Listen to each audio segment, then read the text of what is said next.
Thank you very much, Chairman Graham, Ranking Member Leahy, distinguished members of the subcommittee. I won't read my entire statement, but I do have a few minutes where I want to just walk through now 2 years of the administration. I'm now 9 days short of 1 year of my time as Secretary of State. When Trump the longest serving member of the cabinet, right?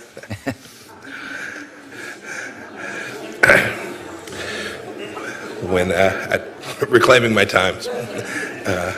When the Trump administration first took office, the United States of America faced a series of threats. We faced a China that wanted to spread its model of economic corruption, increase its military power, and perfect its Orwellian control of populations. We faced in Iran a revolutionary regime that wanted to dominate the Middle East and had a guaranteed pathway to nuclear weapons following a truly bad nuclear deal. We faced a Russia that had invaded Ukraine and had captured Crimea. We faced a North Korean nuclear and missile proliferation threat. We faced a terror threat that spanned continents. And we faced petty dictators in the world like Maduro in Venezuela and Assad in Syria. The Trump administration has recognized the seriousness of these challenges, and we've responded. I'd like to take a few minutes to talk about how we've approached this. We think this has truly benefited the American people and their security. First, the Trump administration sees the world as it is, not as we wish it to be. We've leveled with the American people and our friends and partners about the threats that we face. This honesty has produced growing bipartisan consensus on Capitol Hill about the need to confront Chinese aggression.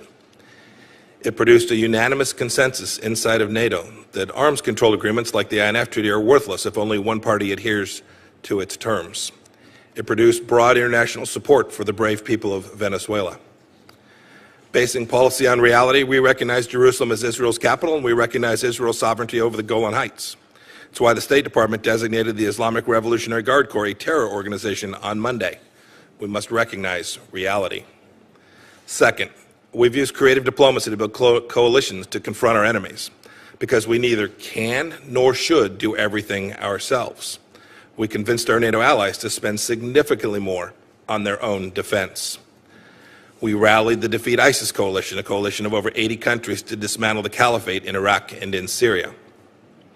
In Warsaw, we convened more than 60 countries to discuss the common threats and shared opportunities in the Middle East that included Arab and Israeli leaders talking to one another. We're getting the Middle East Strategic Alliance off the ground. We've built the Indo-Pacific strategy to do a real pivot to Asia. We supported our hemispheric partners in the OAS and Lima Group as they work to support the Venezuelan people.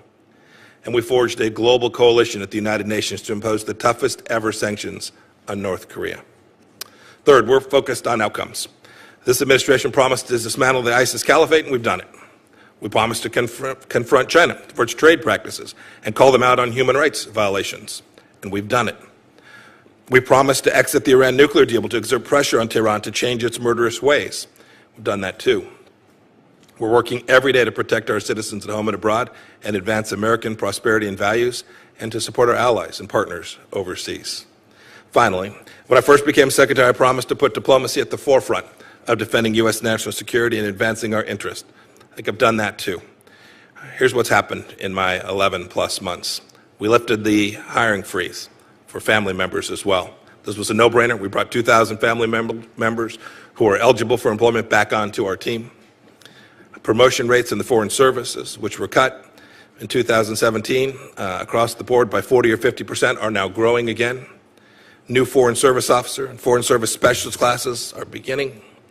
55 senior leaders have been confirmed by the Senate since my first day. Thank you for that. More to follow, I hope. I'm holding a small group of events all across the world, including here in Washington. I call them Meet with Mike.